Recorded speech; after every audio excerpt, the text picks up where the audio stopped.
1절부터 8절까지 말씀입니다.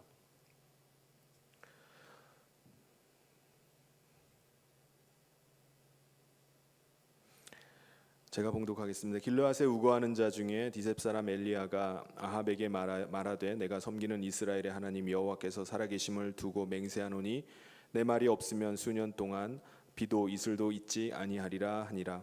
여호와의 말씀이 엘리야에게 임하여 이르시되 너는 여기서 떠나 동쪽으로 가서 요단 앞 그릿 시냇가에 숨고 그 시냇물을 마시라. 내가 까마귀들에게 명령하여 거기서 너를 먹이게 하리라. 그가 여호와의 말씀과 같이 하여 곧 가서 요단 앞 그릿 시냇가에 머물매 까마귀들이 아침에도 떡과 고기를 저녁에도 떡과 고기를 가져왔고 그가 시냇물을 마셨으나 땅에 비가 내리지 아니하므로 얼마 후에 그 시내가 마르니라. 여호와의 말씀이 엘리야에게 임하여 이르시되 아멘. 여러분은 여러분 자신에 대해서 어떻게 생각하십니까? 요즘 많은 사람들이 코로나로 인해서 모든 것이 정지된 것 같은 시대를 살면서 자기 스스로에 대한 또 환경에 대한 여러 가지 답답함들 또 해결되지 않는 것들로 인해서 분함들을 가지고 살아갑니다. 모든 것들이 다 막혀 있는 것 같고 묶여 있는 것처럼 여겨지게 됩니다. 또 어떤 경우는 자기 스스로에 대한 그 자괴감에 빠져서 자기 스스로 나는 인물도 안 되고 우리 집안도 안 받쳐주고 그렇다고 내가 능력이 출중한 것도 아니고 자기 스스로를 정말 별 볼 일 없는 존재로 생각하는 경우도 있습니다. 여러분 산에 보면은 여러 가지 종류의 나무들이 있는데 정말 멋있는 그림 같은 나무도 있고 정말 별 볼 일 없는 그런 볼품없는 나무도 있습니다. 그런데 못생긴 나무가 산을 지킨다는 말이 있죠. 산의 나무 중에 잘생기고 눈에 잘 띄는 나무는 나무꾼의 눈에 띄어서 잘리든지 뽑히든지 해서 다른 곳으로 옮겨져 버립니다. 그런데 못생긴 나무는 사람들의 눈에 띄지 않기 때문에 그 자리에 계속 그 자리를 지키고 거목이 되어서 결국은 그 산을 지킨다는 의미입니다. 우리 자신이 못생긴 나무 같은 존재로 느껴진다 할지라도 지금 당장 나는 왜 이렇게 쓰임받지 못할까? 나는 왜 이렇게 존재감 없이 살아갈까? 라고 생각한다 할지라도 못생긴 나무가 산을 지키는 것처럼 말없이 우리가 이 어려움의 시기 동안에 우리가 실력을 키워가고 또 앞일을 더 준비해 나간다면은 결국은 다음 시대를 책임지는 거목이 되고 또 대들보가 될 수 있는 줄 믿습니다. 하나님이 쓰셨던 사람들을 보면 그것이 아주 분명합니다. 하나님이 쓰신 사람들은 지극히 평범한 사람들이었습니다. 하나님께서는요 아주 뛰어난 사람들을 골라서 사용하신 것이 아니라 아주 평범한 사람들을 들어서 하나님의 손에 위대하게 사용하신 것입니다. 평범한 사람으로 하여금 하나님의 위대한 일을 감당하게 하신 것입니다. 대표적인 사람이 오늘 읽은 말씀에 나오는 엘리야라는 사람입니다. 엘리야는 북왕국 이스라엘의 선지자였습니다. 당시에 북이스라엘의 아합 왕이 우상을 섬기는 바알신을 섬기는 이세벨을 자기 아내로 맞으면서 이스라엘 전체가 다 바알을 섬기는 나라가 될 그런 상황 가운데 빠졌을 때 하나님께서 이 엘리야라는 사람을 불러서 하나님의 사람으로 들어 사용하셨습니다. 엘리야가 어떤 사람이죠? 엘리야 선지자가 사르밧 과부의 집에서 밀가루와 기름이 떨어지지 않는 놀라운 기적을 행하고요. 그의 아들이 죽었을 때 그를 다시 살려냅니다. 갈멜산에서 바알과 아세라를 섬기는 850명과 영적인 대결을 벌여서 하나님이 참신이심을 나타냈고요. 그리고 죽음을 경험하지 않고 회오리 바람을 타고 하늘로 승천한 사람. 엘리야는요 정말 능력의 사람이었습니다. 영향력 있는 사람이었습니다. 그래서 예수님 당시에도 능력의 사람, 영향력 있는 사람이라면 다들 엘리야를 이렇게 꼽을 정도였습니다. 근데 오늘 본문의 말씀에 보면은 이 능력의 사람, 이 권능의 사람, 영향력 있는 이 엘리야를 소개하면서 아주 단순하게 소개를 합니다. 1절 말씀에 보면 뭐라고 소개하죠? 길르앗에 우거하는 자 중에 디셉 사람 엘리야가 아합에게 말하되 내가 섬기는 이스라엘의 하나님 여호와께서 살아계심을 두고 맹세하노니 내 말이 없으면 수년 동안 비도 이슬도 있지 아니하리라 하니라. 뭐라고 말하죠? 길르앗에 우거하는 자 중에 디셉 사람 엘리야. 보통 성경에서 중요한 인물을 얘기할 때 항상 빠지지 않는 것이 그 가문입니다. 아버지가 누구고 조상이 누구인지를 밝혀요. 그런데 아버지나 그 가문을 밝히지 않고 소개하지 않는다는 것은 뭐죠? 그 가문에 특별한 특기할 만한 것이 없는 아주 지극히 평범한 가문이라는 것입니다. 그렇습니다. 이 엘리야는요, 소개할 만한 것이 아무것도 없는 아주 평범한 사람이었던 것입니다. 그럼에도 불구하고 이 엘리야라는 사람이 하나님의 손에 붙들림 바 되었을 때 정말 능력 있는 사람이 되고 한 시대에 정말 큰 영향력을 미치면서 살았던 사람이 된 것입니다. 성경에는 이런 사람들이 숱하게 나옵니다. 야베스 같은 사람도 마찬가지죠. 야베스라는 이름의 뜻이 뭐죠? 슬픔, 고통이라는 뜻입니다. 야베스가 태어날 때 얼마나 큰 불행의 분깃을 안고 태어났으면, 얼마나 불행했으면 자식의 이름을 어떻게 이렇게 슬픔, 고통이라고 지었겠습니까? 그럼에도 불구하고 이 야베스는 기도를 통해서 자신의 불행의 분깃을 완전히 끊어버리고 영향력 있는 한 시대에 쓰임받는 사람이 되었던 것입니다. 입다라는 사람도 마찬가지예요. 사사 중에 입다가 있는데 이 사람은 기생의 아들입니다. 기생의 아들로 태어난 것도 정말 억울한 일인데 본처의 아들들이요, 이 기생의 아들 입다가 자기들의 유산을 차지할까봐 이 사람을 입다를 계속 따돌리고 결국은 집안에서 쫓아내 버립니다. 더군다나 그 지역 장로들마저 이 입다를 이 형제들에게 동조를 해가지고 입다를 내쫓아 버려서 결국은 입다는 살 곳이 없어서 이방인들과 같이 살아야만 했습니다. 그런데 이 입다도 마찬가지로 자기 자신의 그 불행의 분깃을 완전히 끊어버리고 나중에 사사가 되어서 영향력 있는 삶을 살아가게 됩니다. 그러므로 오늘 우리가 주변에 있는 환경, 부모, 가문 이런 것을 탓할 일이 아닙니다. 못생긴 나무가 후에 산을 지키는 거목이 되듯이 하나님께서 우리를 붙들어 주시면은 우리 또한 한 시대에 쓰임 받았던 하나님의 사람들처럼 능력 있는 삶을 살아가게 될 줄 믿습니다. 하나님이 우리와 함께 하시면은 이 시대에 영향력 있는 삶을 살아가게 될 줄 믿습니다. 평범하다 할지라도, 아주 평범한 삶을 산다 할지라도 위대한 삶을 살아가게 되는 줄 믿습니다. 선지자로 부름받은 이 엘리야는요, 아합 왕을 찾아갑니다. 우상 숭배로 말미암아서 지금 이 이스라엘 땅이 하나님의 심판을 받게 되었어요. 그래서 아합 왕을 찾아가서 계속해서 우상 숭배하다가 이 땅이 망한다라는 것을 심판을 선언하러 간 것입니다. 그래서 1절에 보면 내가 섬기는 이스라엘의 하나님 여호와께서 살아계심을 두고 맹세하노니 내 말이 없으면 수년 동안 비도 이슬도 있지 아니하리라 하니라. 내가 섬기는 이스라엘의 하나님, 자신이 입을 열기까지 하나님의 말씀에 의하면 수년 동안 비와 이슬이 내리지 않을 것이다. 자기가 말할 때까지 다시는 비와 이슬이 내리지 않을 거라고 이렇게 선포를 합니다. 왕 앞에서 지금 굉장한 도전입니다. 대개 자기보다 높은 사람이나 자기보다 월등한 사람이 있으면은 위축되기 마련이에요. 자신도 모르게 움츠러들기가 쉽습니다. 이렇게 당당하게 얘기하기가 쉽지가 않아요. 그런데 엘리야 이 선지자는요, 바알의 열렬한 숭배자예요.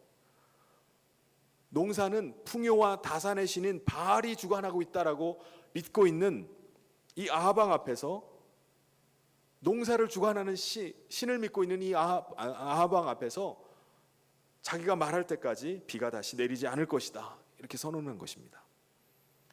이 말이 무슨 말이죠? 하나님만이 참신이고 너가 믿고 있는 바알이라는 신은 가짜다라고 지금 그 앞에서 당당하게 선포하는 것입니다.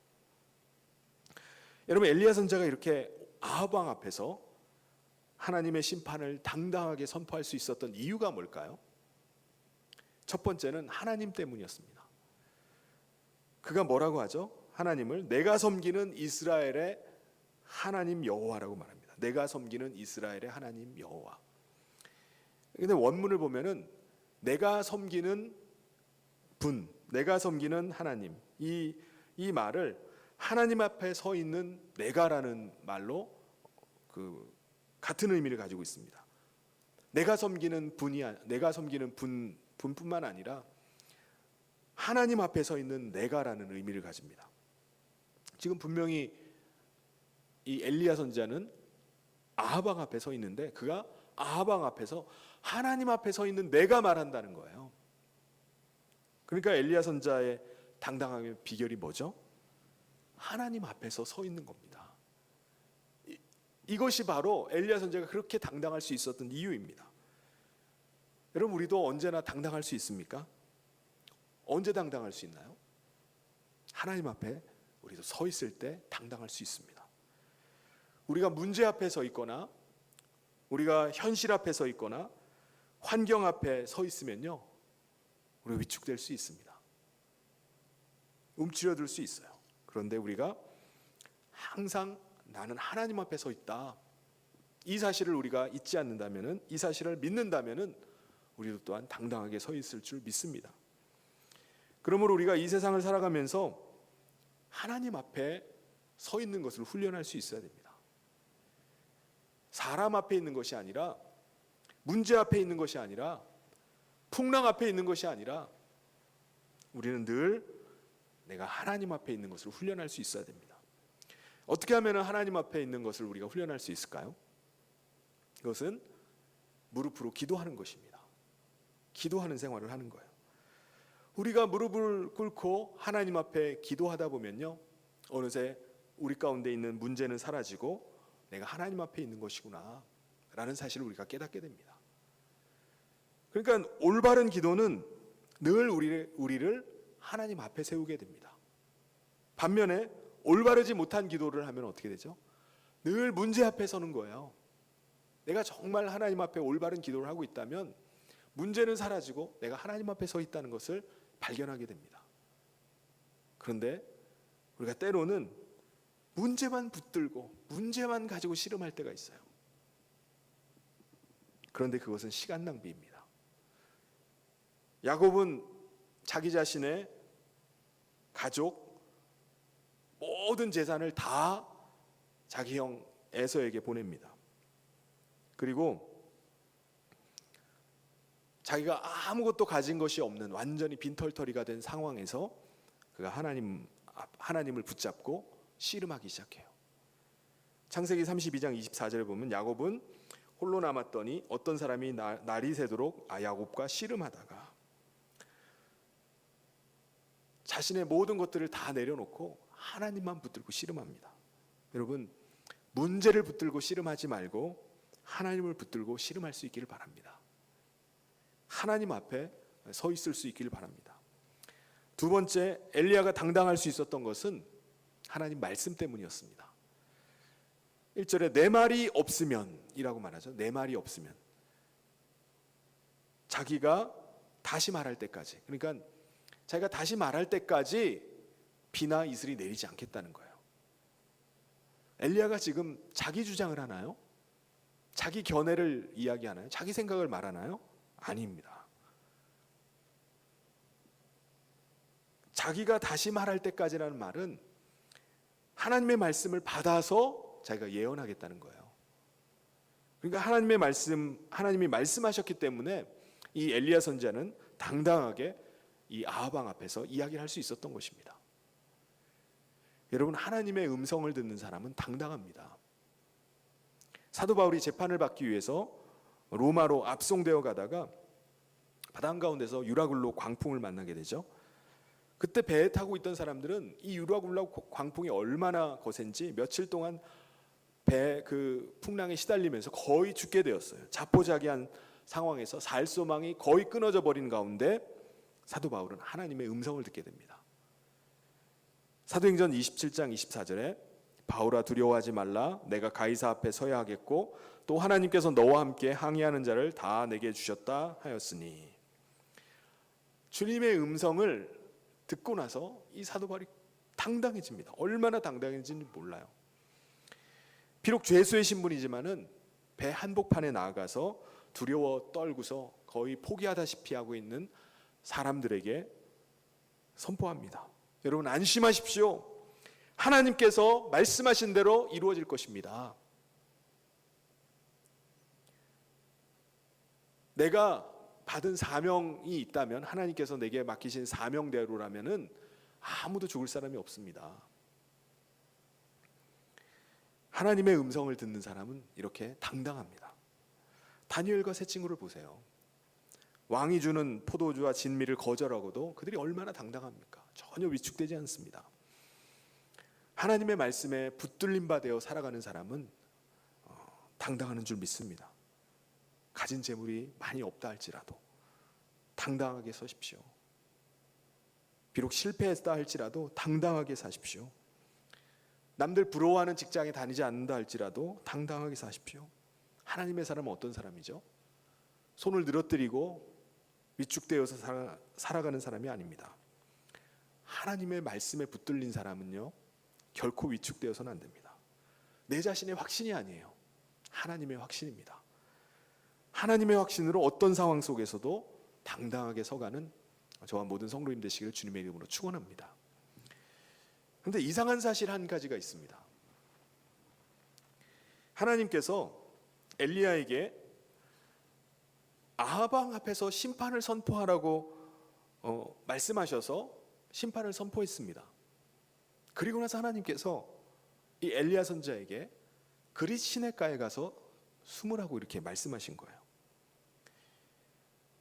엘리야의 말을 듣고 아합 왕이 막 격분을 합니다. 하나님이 참신이고 자기가 섬기는 바알이 거짓신이라고 지금 선포하는 이야기를 듣고 이 엘리야 선지자를 죽이려고 하는 거예요. 그러면 하나님이 어떻게 하셔야 되죠? 하나님이 하라는 대로 했으면은 하나님께서 이 아합 왕의 아합 왕이 죽이려고 하는 것도 막아 주셔야 되고 지켜 주셔야 하는 건 아닙니까? 그런데 하나님은 지켜 주시기는커녕 숨으라는 거예요. 그릿 시내가에서 숨으라는 것입니다. 2절 3절에 여호와의 말씀이 엘리야에게 임하여 이르시되 너는 여기서 떠나 동쪽으로 가서 요단 앞 그릿 시내가에 숨고. 여기서 우리가 깨달아야 될 중요한 사실이 한 가지가 있습니다. 그것은 하나님께서 엘리야 선지자에게 너는 그릿 시내가에 가서 숨으라고 숨어 지내라고 하시는 것은 단순히 그를 거기에 숨겨놓고 보호하는 차원만이 아니라 더 큰 사역을 위한 하나님의 훈련 기간이었다는 사실을 우리가 기억을 해야 됩니다. 그릿 시내가에서 숨어 있는 동안에 이 엘리야 선지자는요, 하나님에 대해서 더 많은 것들을 알게 됩니다. 그러니까 그릿 시내가에 머무는 이 시간이 결코 숨어서 죽은 시간이 결코 아니었어요. 그러니까 다시 살아나는 시간이었습니다. 다시 회복되는 시간이었습니다. 하나님으로 충만한 시간이었어요. 여러분, 엘리야 선지자가 그릿 시내가에서 깨달았던 것이 뭘까요? 첫 번째는요, 모든 것들은 다 때가 있다는 사실을 깨달았습니다.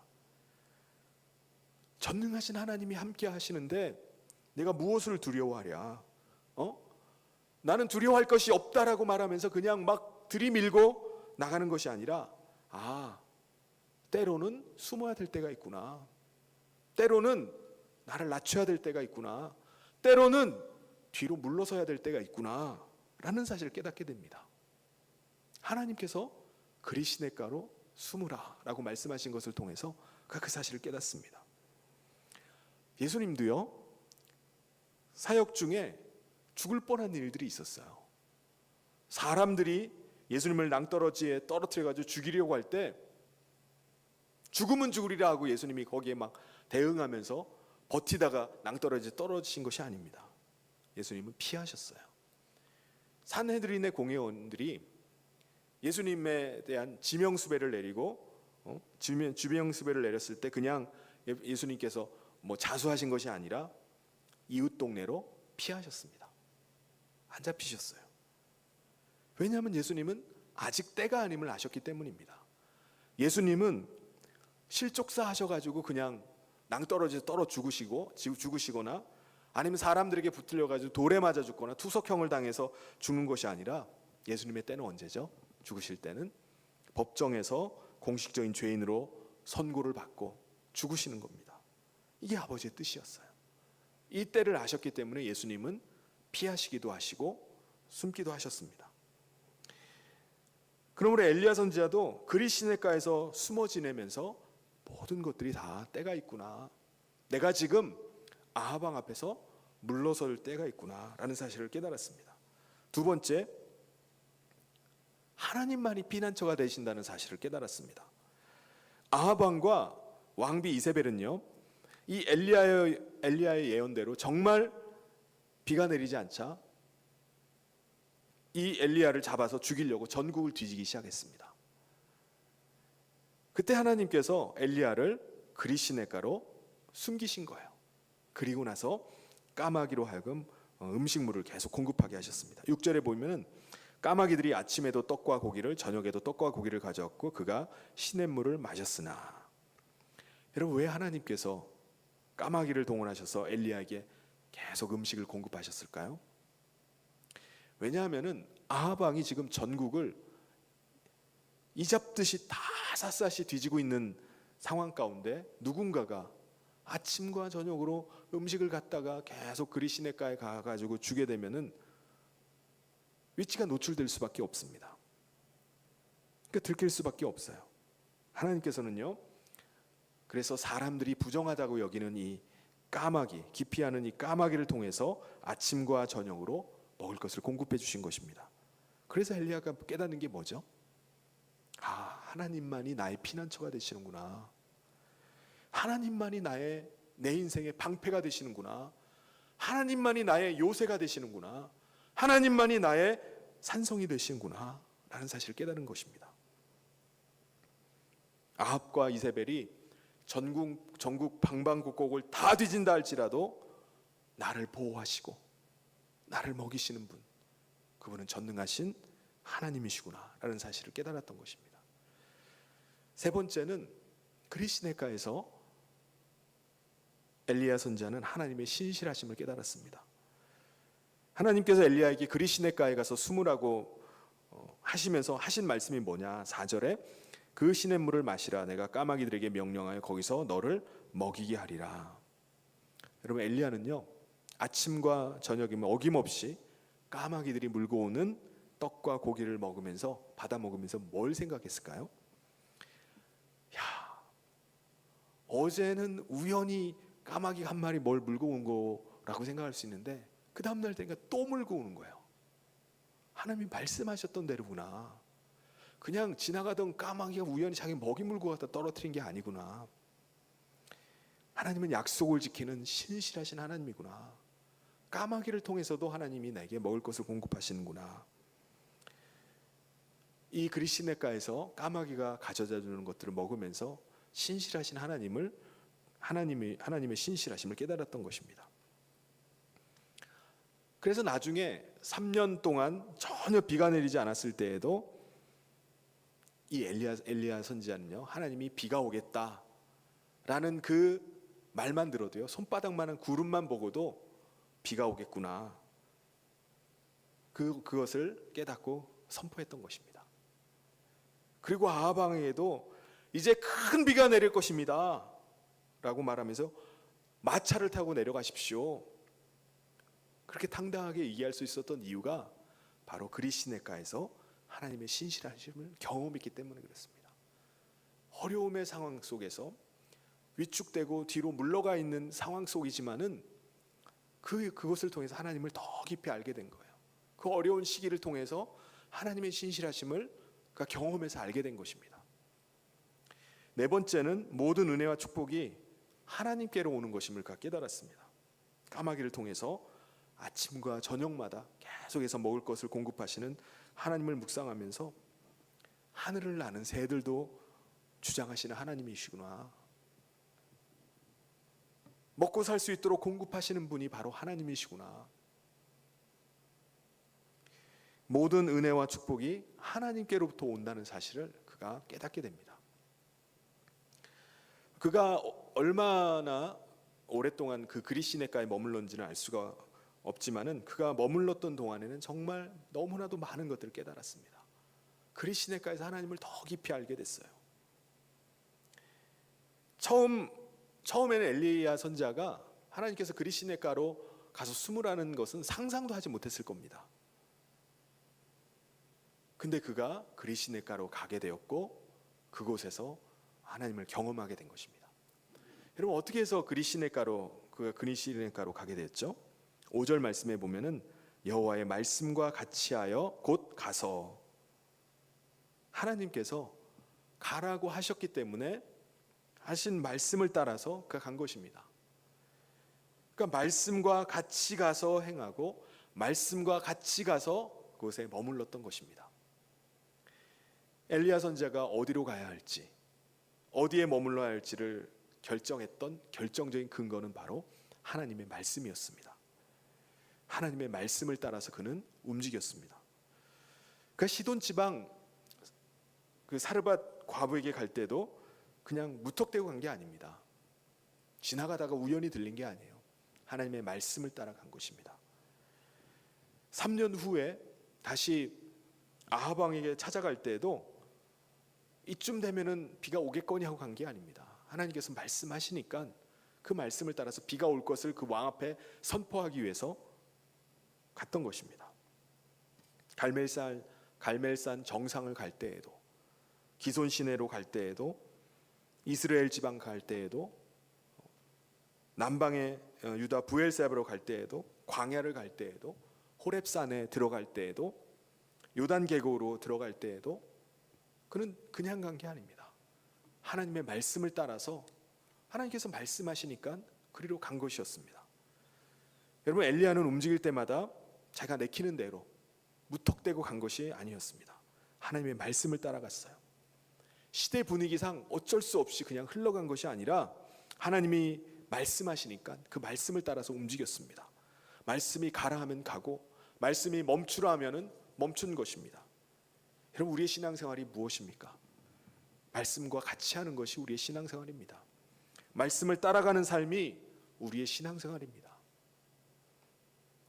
이렇게 말씀과 같이 하는 사역이었기 때문에 하나님의 도우심과 하나님의 보호하심이 늘 엘리야 선지자에게 함께했던 것입니다. 말씀과 함께하는 사역이었기 때문에 하나님의 기적과 능력을 계속해서 경험하면서 살았던 것입니다. 하나님은 오늘 이 시대에도 이 엘리야를 찾고 계시는 줄 믿습니다. 하나님의 말씀을 따라 움직이는 사람, 하나님의 말씀을 따라 멈추고 하나님의 말씀을 따라서 도전하고 하나님 말씀 앞에 믿음으로 순종할 수 있는 사람, 그 사람을 하나님이 찾고 계십니다. 여러분, 하나님의 신실하심을 맛보아 경험하기를 원하십니까? 하나님의 말씀과 같이 하는 삶을 사시기를 바랍니다. 여러분, 오늘 이 시대에 또 까마귀의 도움을 받기를 원하십니까?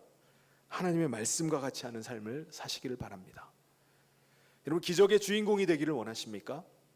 하나님의 말씀과 함께하는 삶을 사시기를 바랍니다.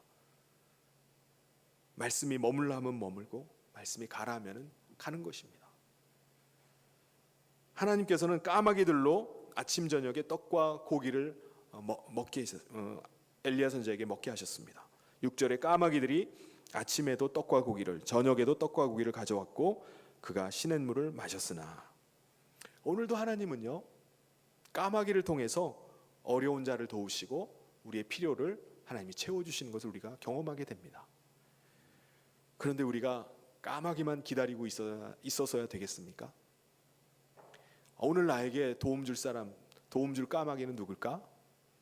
오늘 까마귀는 뭐를 나한테 물어다 줄까? 물론 까마귀를 기다리는 사람도 믿음이 있는 사람입니다. 믿음의 사람이지만 적어도 우리가 하나님의 사람이라면, 우리가 하나님의 자녀라면은 까마귀의 도움만 받으면서 살려는 것이 아니라 오늘 이 시대에 우리가 까마귀가 되어서 하나님의 도움을 줄 수 있어야 되는 줄 믿습니다. 어떻게 하면 내가 저 사람에게 까마귀가 되어줄 수 있을까?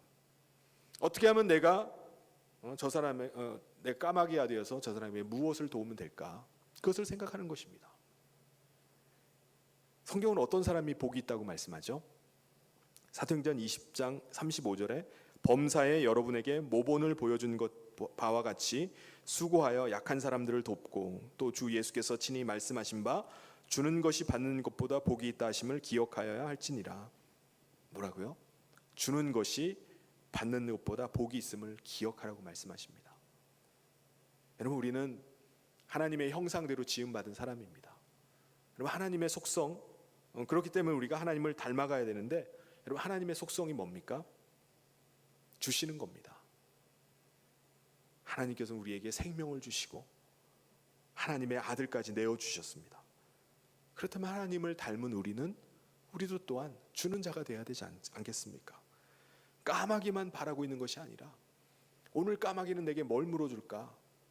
오늘 나에게 까마귀는 무엇가 될까? 그것만 기다리고 있는 것이 아니라, 오늘 이 시대에 우리가 까마귀가 되어서 다른 사람에게 도움을 주면서 살아가는 저와 모든 성도님 되시길 주님의 이름으로 축원합니다. 오늘 우리는 아주 힘든 때를 살아가고 있습니다. 코로나 방역 조치가 또다시 연장되어서 또 거리 두기를 하면서 제한된 속에서 지금 극심한 통제 속에서 우리가 살아갑니다. 그 가운데 너무나 어려움들을 겪고 있는 사람들도 많이 있습니다. 그런데 가진 것이 없어도, 남들 부러워하는 직장을 다니지를 않는다 할지라도, 뭔가에 실패했다 할지라도, 집안이 받쳐주지 않는다 할지라도, 부모님을 원망하거나 환경을 탓하지 마시길 바랍니다.